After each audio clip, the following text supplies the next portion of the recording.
وہ کرو جو صحیح ہے، نہ کہ وہ جو آسان ہے۔ بات کے اندر کی بات سمجھنے کے لیے ذات کے اندر کی ذات سے رابطہ ہونا ضروری ہے۔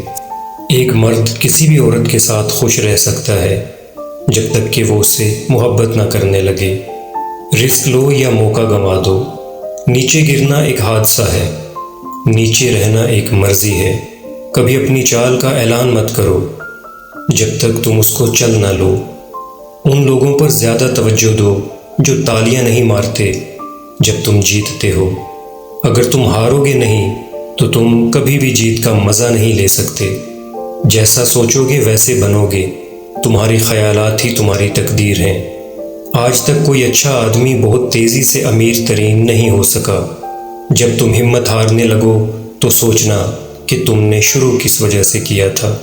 میں آہستہ چلتا ہوں مگر میں کبھی پیچھے کی جانب نہیں جاتا۔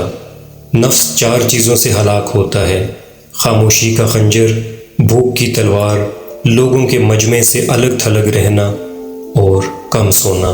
آج کوئی چھاؤں میں اس لیے بیٹھا ہے کیونکہ برسوں پہلے کسی نے وہاں درخت بویا تھا۔ ممکن کام تو ہر کوئی کر لیتا ہے، تمہیں ناممکن کو ممکن بنانا ہے۔ ہم یہ جانتے ہیں ہم کیا ہیں، لیکن ہم یہ نہیں جانتے ہم کیا بن سکتے ہیں۔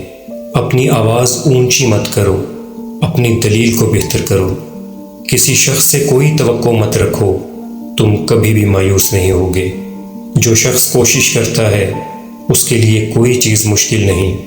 ہم سب کی مدد نہیں کر سکتے لیکن سب کسی کی مدد ضرور کر سکتے ہیں۔ انہیں اپنی کامیابی سے مارو اور اپنی مسکراہٹ سے دفناؤ۔ مشکلات میں گھبرانا نہیں چاہیے، ستارے ہمیشہ اندھیرے میں ہی چمکتے ہیں۔ اپنے کل کو بہتر کرنے کے لیے اپنا آج سنوارو۔ 99% لوگ اس 1% کے ملازم ہوتے ہیں جس نے ہمت نہیں ہاری ہوتی۔ شیر کو کوئی فرق نہیں پڑتا کہ ایک گیدڑ کیا سوچتا ہے۔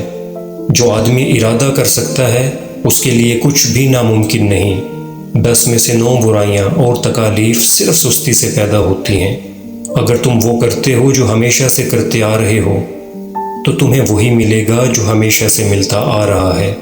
اور لوگوں کے غلام مت بنو جب اللہ نے تمہیں آزاد پیدا کیا ہے۔